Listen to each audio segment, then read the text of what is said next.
Excellence, Monsieur le Président de la République,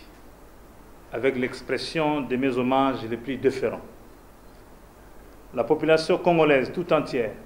particulièrement celle du Congo central, a suivi avec une attention soutenue votre discours analytique, critique et perspectif prononcé à l'occasion du 60e anniversaire de l'accession de notre cher et beau pays, la République démocratique du Congo, à la souveraineté nationale et internationale. Profondément interpellateur, ce discours a fait un diagnostic transversal et véritable de la situation politique, administrative, sécuritaire, judiciaire, économique, sociale, infrastructurelle et autres de notre pays depuis le 30 juin 1960 jusqu'à nos jours. Les tableaux que votre Excellence a brossés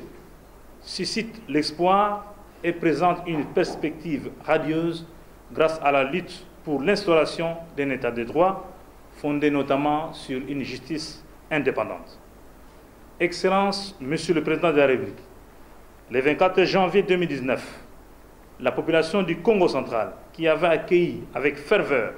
l'alternance démocratique et pacifique entre un président sortant et un président entrant, m'a chargé de vous transmettre en tant que garant de la Constitution, représentant de la nation et symbole de l'unité nationale, ce vœu et sa détermination à vous accompagner dans l'accomplissement et la réussite de vos lourdes et nobles tâches. Excellence, Monsieur le Président de la République, en élevant le premier président de la République, Joseph Kasavubu, votre prédécesseur, au rang de héros national, vous venez inexorablement d'accomplir un devoir de mémoire à l'égard de ce valeureux et digne fils de notre pays qui a particulièrement excellé en tant qu'homme politique et homme d'État. En tant qu'homme politique, en effet, M. Joseph Kasavubu fut et demeurera une figure emblématique dans la lutte pour l'indépendance de notre pays. Il était caractérisé par ses points de vue bien jaugés vis-à-vis de l'administration coloniale et par ses prises de position courageuses qui ont fait de lui indéniablement un leader charismatique. En tant qu'homme d'État, le président Joseph Kasavubu était un modèle hors pair de la bonne gouvernance, de la dignité, de l'amour du prochain et du patriotisme, car il savait faire la distinction entre les biens de l'État et ses biens personnels. Par cet acte de mémoire, Excellence, Monsieur le Président de la République, le peuple Congo, à qui vous venez de rendre particulièrement la dignité et la fierté d'avoir engendré un personnage vertueux qu'est le président Joseph Kasavubu, restera à jamais reconnaissant à votre égard, car son combat, vieux de plus de 50 ans, vient de connaître son épilogue, un couronnement heureux. Je tenais à exprimer, au nom du peuple Congo et à mon nom propre, nos remerciements auprès de votre Excellence pour le jugement que votre autorité vient de porter sur la personne de Joseph Kasavubu,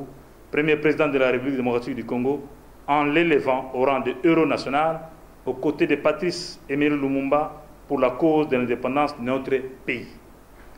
Votre Excellence a non seulement su lire l'histoire au travers de ces deux approches distinctes, mais aussi vous avez permis de compléter l'histoire politique congolaise pour que justement, à 60 ans, les générations présentes et à venir se souviennent de la personne de Kasavubu et de ses œuvres. Cette parfaite lecture est un coup de projecteur pour l'inspiration de votre leadership face aux enjeux de l'heure, car le président Joseph Kasavubu reste l'un des modèles de la gestion légendaire de notre pays. Dans cette perspective, le peuple Congo vous sera davantage reconnaissant si votre Excellence consacre la date du 24 mars, date de sa mort, comme un jour férié. Profitant de cette merveilleuse nouvelle de proclamation de notre héros national, Joseph Kasavubu, je voudrais rassurer votre autorité de notre détermination à organiser, après la levée de l'état d'urgence, le dialogue pour la cohésion sociale et la reconstruction de notre province, comme vous l'avez demandé lors de votre dernier séjour à Mwanda. Que vive la République démocratique du Congo, unie, forte et indivisible. Que vive la province du Congo central. Excellence, Monsieur le Président de la République, je vous réitère mes remerciements.